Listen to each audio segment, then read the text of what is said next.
Nous avons des pathologies névrotiques de plusieurs types. Il y a des névroses d'angoisse où la personne ressent une anxiété importante avec des manifestations corporelles désagréables. Il peut ressentir des douleurs, il peut ressentir des céphalées, des tremblements, des palpitations cardiaques. Il y a même ceux qui, quand ils ressentent de la peur, ils font des évacuations rapidement, donc ils vont dans les toilettes chaque fois.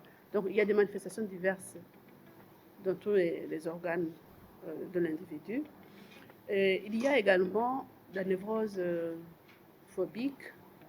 C'est une pathologie névrotique où la personne ressent de la peur face à un objet vraiment qui n'est pas phobogène. Mais la personne voit que c'est grave, c'est périlleux, et il est conscient que cet objet n'est pas phobogène, mais il ressent la peur.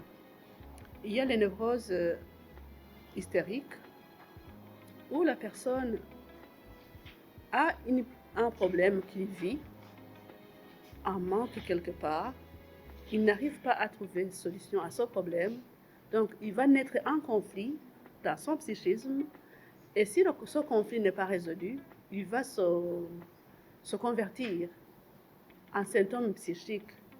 Donc ce que nous voyons, les manifestations symptomatiques que nous voyons chez l'hystérique, donc c'est la conversion d'un conflit intrapsychique qui se convertit sur le corps.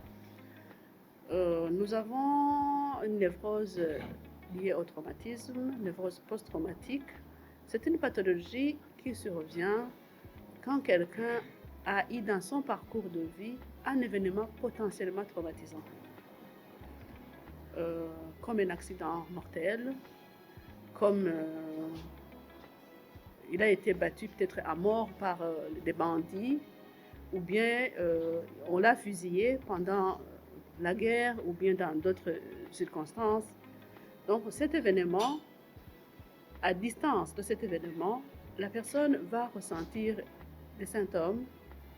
Il y a la reviviscence des faits qui est là, et la personne se dira que c'est comme si il vit l'événement comme avant. C'est comme si l'événement est nouveau en fait.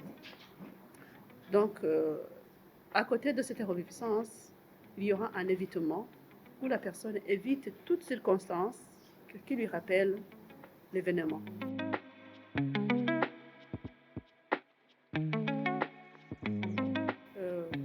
Pour le traitement des pathologies névrotiques,